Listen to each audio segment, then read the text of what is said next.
E2Tech's GRIDsilience event in May had 3 panels. This is the first on system planning. I just wanted to welcome you before turning it over to the E2Tech team. My name is Gerard Pottsy. I oversee the Climate Tech Incubator here at the Roux Institute. For background, the Roux started 6 years ago with support from David and Barbara Roux and the Harold Alfond Foundation, really with the goal of catalyzing innovation and spurring economic development here in Maine. Within the Roux, there's the graduate component, so they're masters in data analytics, PhDs doing the work out of here.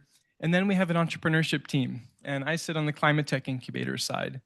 Just around the corner, we have around 27 startups who are working across blue economy, built environment, energy, electrification, software and AI, and resilience. And I see a couple of them here. So without further ado, I just wanted to hand it over to the chair of the board of E2Tech, Tom. We are really delighted to have this continued partnership with E2Tech. They convene an amazing group of people, as clearly shown before us. My name is Tom Eschner. I'm chair of the E2Tech board, my distinct privilege, and I'm entirely serious about that.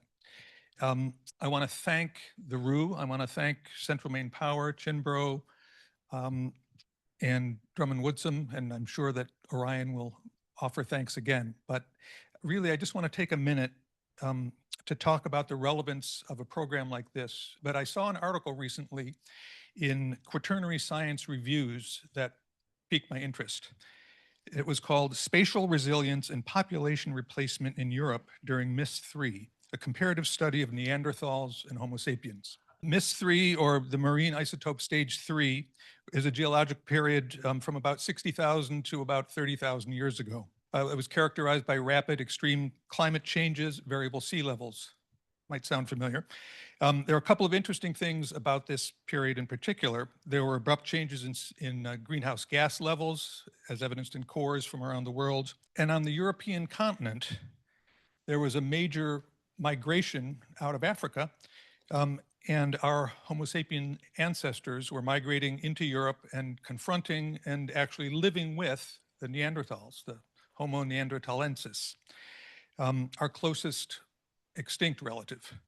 So I'm not supposing you've thought about Neanderthals a lot, but if you have, you've probably thought they're brutish, they're short, they're hunched, and they're not real bright.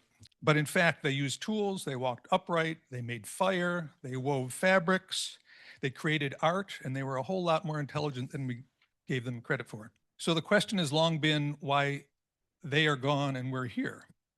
And I won't go into the weeds about habitat suitability models and the use of the data that this article talked about. But I mention it because today we're talking about grid resilience. We're gathered to exchange information and knowledge, to learn from each other, to make connections. And so I mention it because the authors of this study found that, quote, regions favorable to Homo sapiens were found to be more highly connected than those of Neanderthals. According to the lead author, connectivity is crucial because interconnected populations form networks, allowing members to move to allied, related, or partner groups in response to climatic, ecologic, or demographic shocks. So these networks act as a safety net, wrote the author. They allow for the exchange of information on resources and animal migration, the forming of partnerships, and temporary access to other territories in the event of a crisis. So today, we exchange information not on resources and animal migration patterns, but on technologies, on political and technological frameworks that will allow us to adjust to shocks that we may have encountered or may expect to see. And it is the connections that E2Tech facilitates through our programming and networking events that help that to happen. It may be that our health, happiness, and ultimate survival depend on those kinds of connections. So share your knowledge, share your information, make connections. Thank you for being here. I'd like to turn it over to Orion. Hi, I'm Orion Breen, Executive Director of E2Tech, the Environmental and Energy Technology Council of Maine. Thank you so much for being here today. As Tom said, this is all about connections. I'm sure Dave will talk about later what a modern day miracle the grid is, but thinking about building the grid of the future for more resilient and affordable energy. That's what we're here today. We'll be splitting into 3 sections, talk about system planning, grid transformation, and also talk about storage opportunities and the developer's perspective. And we'll kick it off today with Melissa from ISO New England for an overview of what are they thinking of systems planning. Well, good morning, everybody. Thank you to E2 Tech for the invitation to come up and speak today. My name is Melissa Winnie. I am a lead state policy advisor on the external affairs team at ISO New England. And given the interest in discussing this theme of building the grid of the future in Maine, my presentation will begin with a bit of a zoom out, looking at the regional perspective, since Maine is part of an interconnected grid with New England and beyond. And I'll introduce the ISO for folks who may be a little less familiar with what we do, and then focus on our role in studying and analyzing the current and projected future electric grid.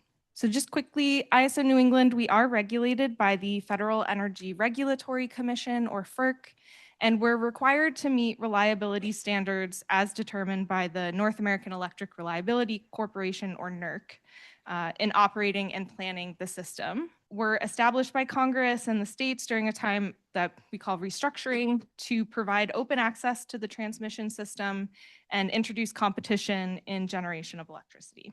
So we serve three critical roles for the region, and those include operating the high voltage transmission system, administering the wholesale markets, and then studying and analyzing the system to ensure continued reliability, specifically with the requirement to look out 10 years.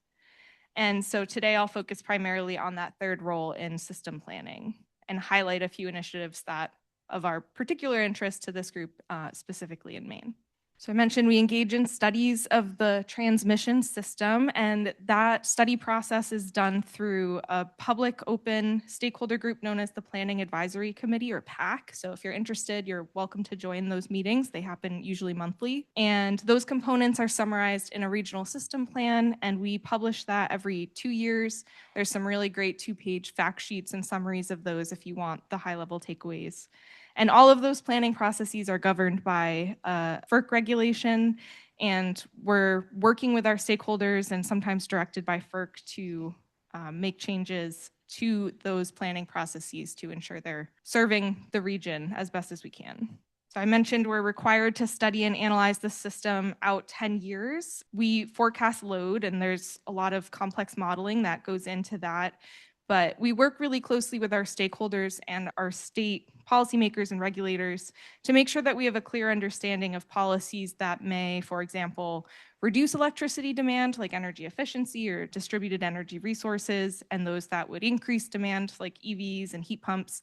And this year we added a component to look at the impact of large loads on the system. And so we just released the 2026, what we call the CELT report, Capacity, Energy, Load, and Transmission. We love acronyms, we know. And that was just released on Friday last week on May 1st. And I won't go through the highlights here, but if folks are interested in the Q&A, I'm happy to answer some questions. And there's also a really great Newswire article that provides a high-level summary of the findings from that forecast. This item I'd like to spend a few minutes talking about. So I mentioned that we make changes to our planning processes from time to time, and there was one major change that happened in the last few years that allowed us to study the system out beyond that 10-year planning horizon. And this is known as longer-term transmission planning, or you'll hear us say LTTP. And it not only allows us to study, but it also has a process where we can work with the states to actually develop solutions to address the needs that we're finding in those longer-term studies.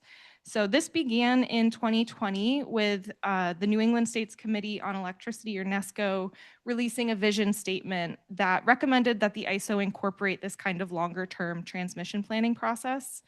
And our first longer-term transmission study, the 2050 transmission study, was released in 2024. And that looks at what we call the thermal performance of the transmission system under peak load conditions out to 2035, 2040, and 2050.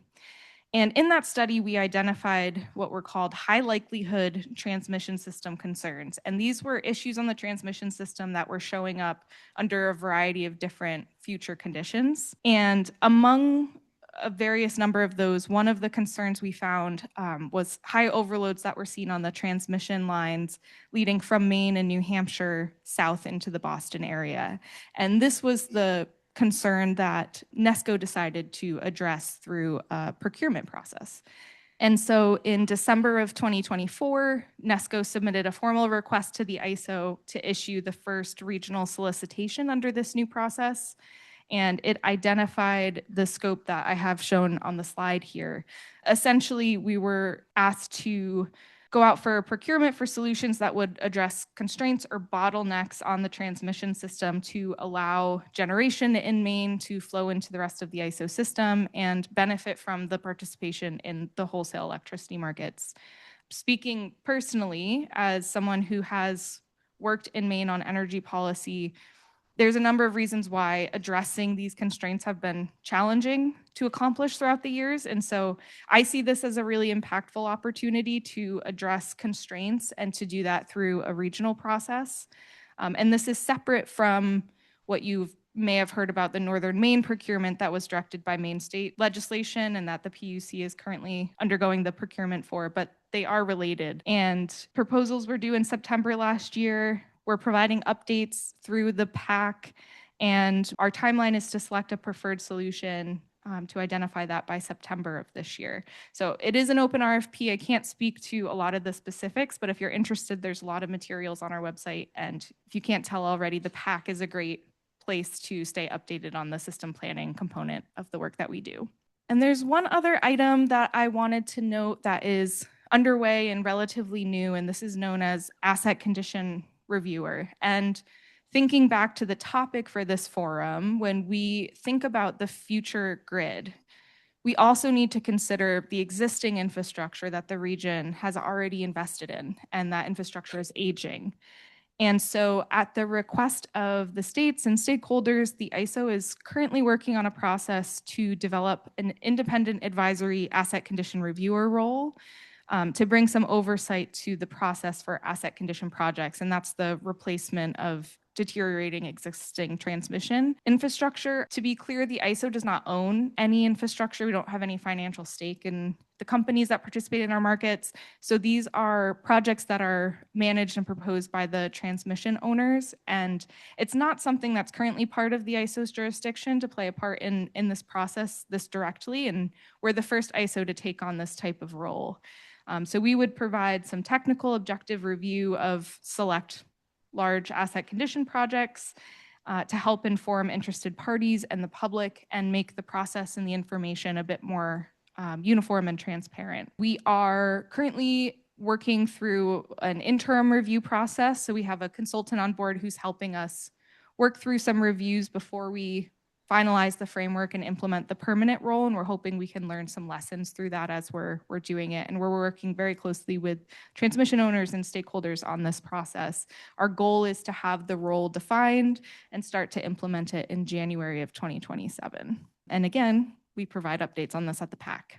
So the rest of the slides here are really just intended to be links to resources that we have. And so on the external affairs team, we have a web page where you can find presentations and speeches, memos that we're putting out.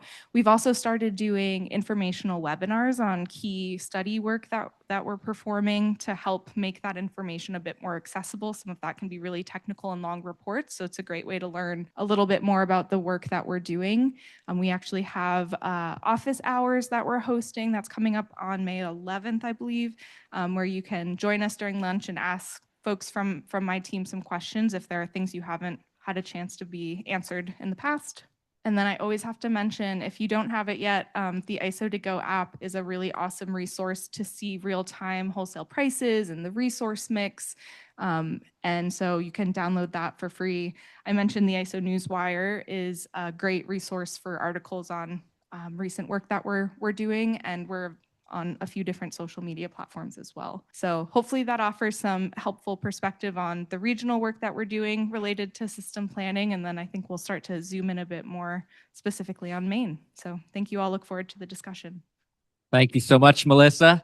And up next, we have Phil Bartlett from the Maine Public Utilities Commission talking about how do they look at planning and what are the big things they're working on these days? Thank you. It's so great to be with all of you. And thanks to Melissa for covering some of the high-level regional work that's being done. So I thought I would talk a little bit about some of the planning that's going on in Maine, a little bit about the regional work, and also I think some future regional work that will need to be done going forward. I know Representative Rente is here, and he's really been an architect for some of the grid planning that we're doing here in Maine. The legislature a few years ago passed legislation requiring us to have a process with stakeholder involvement to develop integrated grid plans. To have both of our investor utilities basically go through a process through the PUC where we are collectively identifying priorities that they can plan to. And I think this is really important for a couple of reasons. One, we're increasingly asking the utilities to help us to integrate resources on the system that they are not necessarily are part of their business plan, right? They are sort of delivering the poles and wires. Traditionally, there have been large power plants delivering electricity to people's homes and businesses. And now we're having a lot more distributed resources on the grid, whether that is solar, storage, EVs, and so forth. The developers of a lot of those projects have very particular needs on the system that the utilities may or may not be otherwise planning for. So by bringing together stakeholders, you can help to identify what do we collectively as a state, as a community, need the utilities to do and make sure that is formalized into their planning process. During the first round, we were sort of building the plan as we were flying it. We had almost 100 stakeholders involved, which was really wonderful to see so much input. And we were a little worried at the beginning with so many stakeholders, so much input flying in, whether we would actually be able to agree on a set of priorities. But over the iterative process, we were able to come up with some core priorities that the utilities should be planning to. And then they went off and spent about 18 months building their integrated grid plans in continued consultation with stakeholders, but the PUC was kind of out of it at that point. And then they came back and presented those. So we've just gone through that first round, and I think it's my hope that's going forward that's going to help us to better have a collective understanding of what we're planning to, like how do we want to think about forecasting load and what we want the utilities to be prepared for? What are some of the needs, and particularly some of the data needs that various end users are going to need from the utilities to be available and accessible so that they can plan their projects and think about where to put them to get the most value. And then the third important piece is to help us when we get into rate cases to think about how we are prioritizing. The utilities should be prioritize their investments. Does their rate plan and where they're looking to spend their money over the next 1 to 3 years, is that consistent with sort of the long range trajectory of the grid plan? And the grid plan is designed to identify short, medium, and long-term goals. So I think we learned a lot during the first process. I think going through the next round, we will hopefully have a bit more of a streamlined process. And also, I think we've understood that there are some challenges, for example, with the load forecasting. We're in a situation where we had 3 years in a row where the load forecast that Melissa talked about, the SELT forecast, was declining in terms of what it was projecting. That gets really hard when you try to plan a system and you're thinking about you start a grid plan in year 1, and then you're getting to the end of the grid plan, 2.5, 3 years later, and the load has changed that much. So I think we need to continue to think about and refine how we want to approach that going forward. And I also think we need to think about how do we make sure we have the right incentives in place when we get into rate cases to make sure the kinds of investments that we need are being made. So I think that, along with the climate action plans that the legislature has required the utilities to file, I think are important steps in helping us to get a better, longer-term vision of what we need the system to provide here in Maine. At the regional level, you heard a little bit about the long-term transmission planning. I think the states thought this was really important because we were investing in a lot of generation resources. We knew that a lot of load was going to be coming on through beneficial electrification, but we didn't have a clear idea of the kinds of investments that were going to be needed on the system. And traditionally, ISO New England has planned for reliability looking 10 years ahead. And that we didn't think gave us enough of a window to really understand the types of costs that were coming down the pike, and also to find opportunities to lessen those costs by making strategic investments. And I think that's what has come out of this 2050 study and this first RFP was an identification of a particular need on the system in terms of expanding sort of the ability to send electrons from Maine down into southern New England, but also to bring on additional generation. So when we were doing this, not only did we want to sort of widen the pipe so we could move more electrons, but we also wanted to make that meaningful by ensuring that we could interconnect at least 1,200 megawatts of new onshore wind resource. And I think that's a way that by looking ahead, we were able to identify a need that we're going to need no matter kind of what future we were looking at, but we could move up that investment to enable us to bring on more resources faster. And I think that's hopefully the kind of process that we will see going forward. As we look a little bit ahead, currently one of the challenges that I think we're going to face over the next several years, particularly given the climate in DC and the challenges with offshore wind, is how do we deal with rising load growth in a time when it's very hard to build anything in New England. ISO New England has identified that there may be resource adequacy challenges as we get into the mid-2030s, and we need to think about how to address them. The good news is ISO New England has developed a probabilistic tool that will help us to understand what the risks are. And the next iteration of that will come out this November, and it'll be looking 5 and 10 years ahead and give us some signals about what the risks are in terms of having energy shortfalls. And the period we most worry about in New England is the winter, those really cold winter stretches like we had in January. Are we going to have enough resources? If we can't get enough natural gas off the pipes, how do we make sure that we keep the lights on? So as part of this analysis, what I've been pushing for is that we have a discussion, a sort of a structured conversation with the states, with ISO New England, and then with other stakeholders in the region once we have the results of that analysis this fall. Because what we will see, what we could see, is that the market, that there are shortfalls over certain hours, and we need to assess first what the markets can provide if we do nothing. Like if we simply, the states don't take any action at all, what is likely to be the result?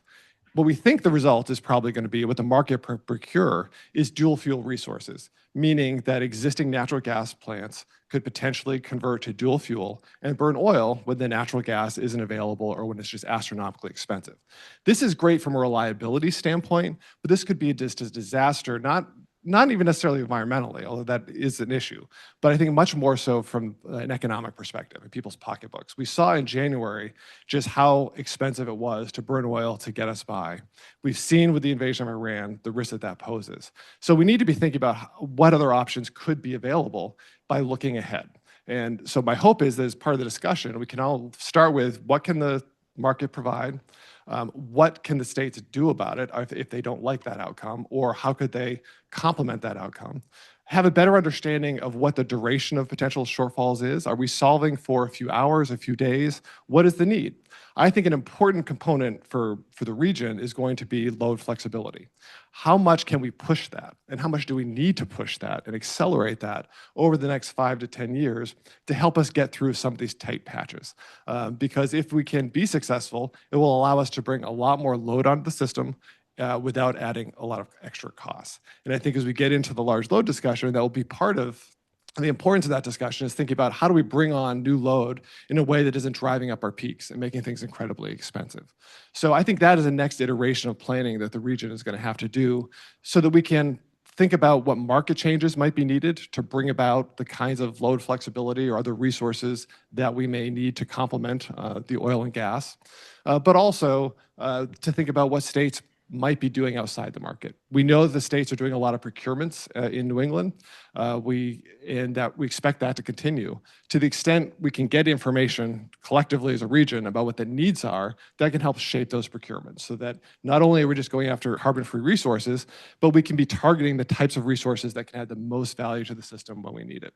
So with that, I think I'll stop and be happy to answer questions. I think my big takeaway from all of this is the value of planning is that it gives you time to react. No forecast is going to be perfect. No plan is going to be stuck to 100%. But by looking out and looking longer, it gives you a lot more lead time to understand what the options are and to pull levers to make changes. The closer you are to the need to make a change, the harder it is and the more dramatic the turn is going to be. If you have more time, you can, I think, use smaller levers to get there.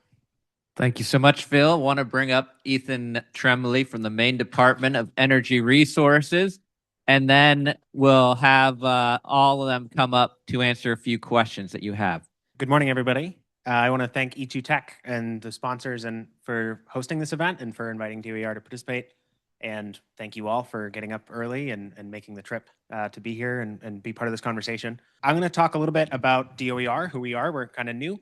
And then talk about, in particular, the state energy plan, which is one of our core responsibilities as the state's energy department. And I really want to appreciate what Chair Bartlett just said about the importance and value of planning. I think that's very consistent with the way that we see the purpose of the state energy plan, which is as a high-level strategic document that can help the state, help our policymakers, help the public, help the private sector understand what the key challenges are, what the key goals are, and what the uncertainties are that we sort of have to manage around as a state. So looking forward to the conversation. I'm going to run through a few slides and then excited to get into a Q&A. So Department of Energy Resources, or DOER, We joke a lot that we named ourselves with an acronym that's a word, and then we ask people not to say it.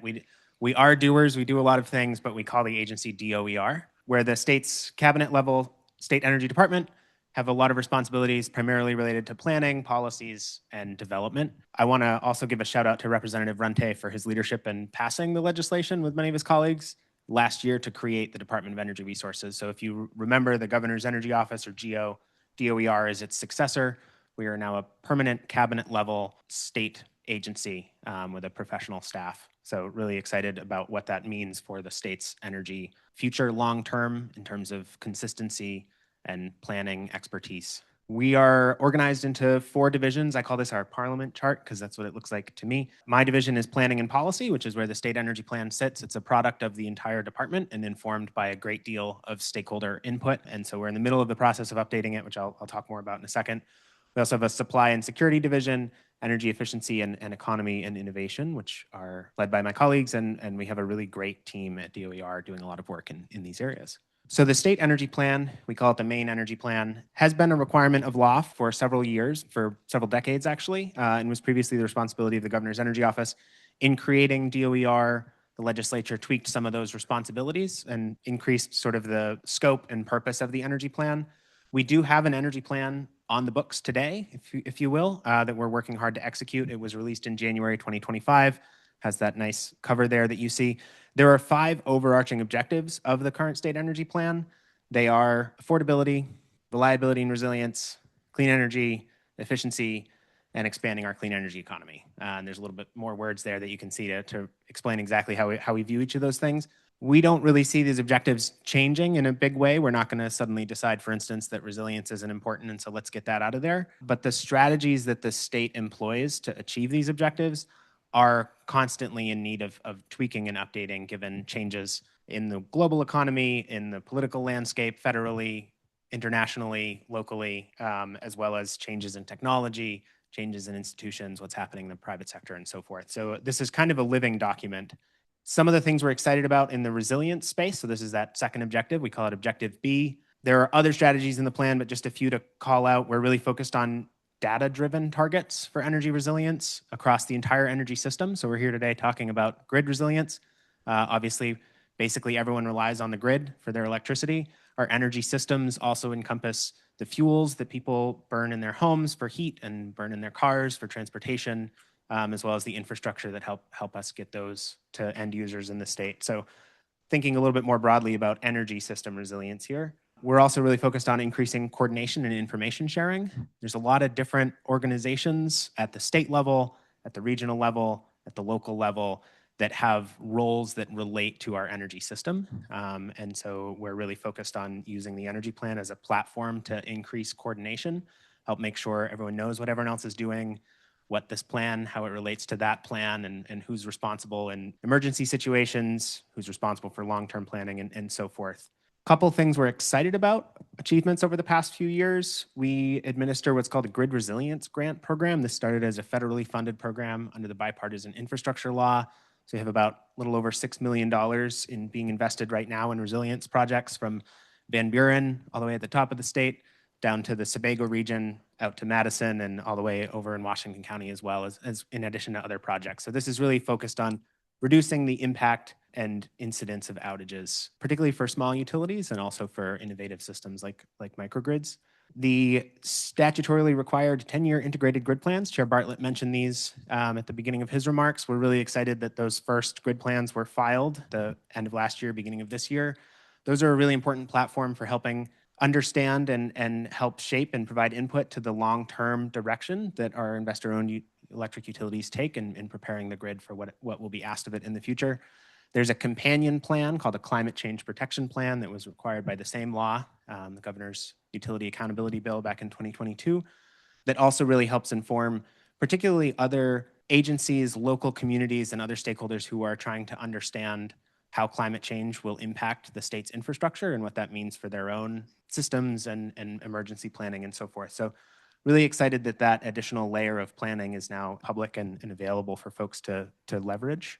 We have 238 megawatts of grid-connected energy storage in Maine. I know there's a whole panel about that later today, and so I won't talk too much about it, but we think that's a really exciting milestone for the state and something that we can continue to build on moving forward. Obviously, energy storage is a helpful tool for resilience and reliability. It has a lot of other functions as well and potential values that it can bring. And then the last thing I'll mention is the State Energy Security Plan, which is a separate federally required plan that's particularly focused on coordination and is a responsibility of our department to deliver to the federal government and also make available to the state every few years. So what are we doing for the next energy plan? We update this every 2 years. It's due in the January of odd number years. So when you're in a planning function like this and you have 2 years to do it, you kind of start the next one right about the same time that you're finishing up the last one, which is great because it keeps it fresh.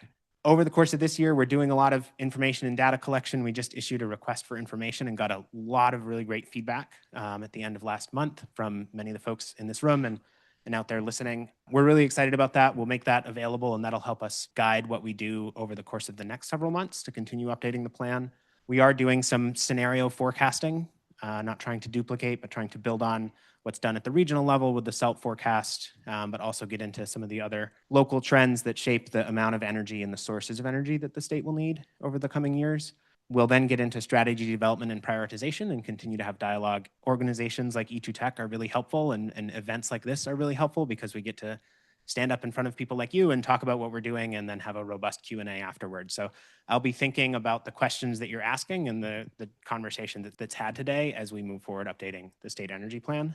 We also do a lot of data analysis. I figured I can't give a presentation without showing one chart. This might be a little hard to read, but this is just basic reliability data, metrics called SAIDI and SAIFI.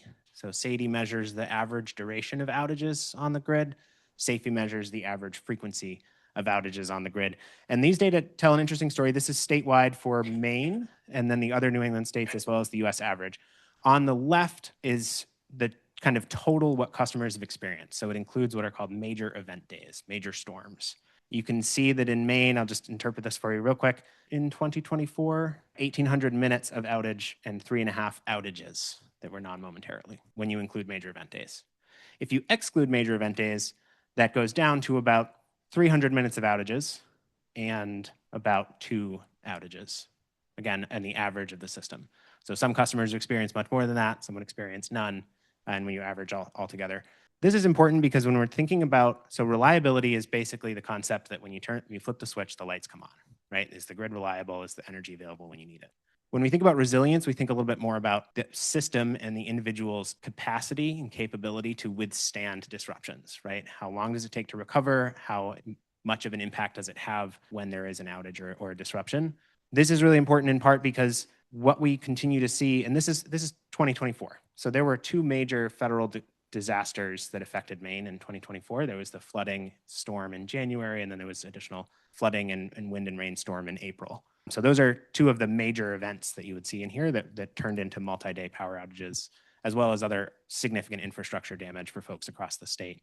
We just think it's really important as we continue to plan going forward to think about resilience and think about what customers at the edge of the grid, right, where the customers are, what they actually experience and what tools they have available to build their own resilience. And so data like this tell a partial story, and there's a lot under the hood when you get into this. I'm not talking about what causes the outages and how Maine is a very forested state, and that's a single largest source of outages. We're not talking about climate trends and going forward, what we might see for changes in weather patterns and so forth. So this is very much the start of a conversation rather than the end. But I figured I had to show one chart just because that's what we do. I will wrap up here. We would love your feedback to help shape our next energy plan. We do have a survey that will stay available through the summer. If you're from a membership organization and you want to encourage your members to fill out that survey, we would love that. If you want to fill it out yourself, it's a relatively short set of questions, but it helps us keep our finger on the pulse of what Maine people are thinking about and prioritizing as we think about our state's next energy plan. You can also request a meeting. We'd love to come talk to you. Again, we do events like this, but also come talk to local organizations or groups of people who want to have some feedback and talk about the state's energy future. We would love to do that. And I will wrap up there and look forward to Q&A. Thank you. Does anybody have a question, though, based upon what we have talked about of systems planning, both regional and state? What happened to Solar for All is the question for Ethan. Thanks for the question. So Solar for All was a program created under the Inflation Reduction Act at the EPA as part of what was called the Greenhouse Gas Reduction Fund, or GGRF. It was a program that provided grants to every state and some of the territories to help provide access to solar energy for low-income and disadvantaged households. The state did receive an award under that program. In August 2024, the EPA sought to terminate those awards, and there's ongoing litigation around that the state is a part of. One last question, then we'll move on to the next section, but we will get back to more Q&A later. Dale? Melissa, I know I kind of asked you this earlier, but I know the transition cluster is kind of underway. We're looking forward to maybe seeing the queue reopen. Obviously, GRIDsilience is somewhat reliant on new generation as demand increases. How's that transition process going, and what do you expect to happen kind of this fall and into 27? What Dale is referring to is FERC order number 2023, and this was an order for us to make some revisions, and the ISOs nationally to make revisions to our interconnection queue process. So projects that are seeking interconnection onto the transmission system. And it changed the process from what we called kind of a first come, first serve to a first ready, first serve.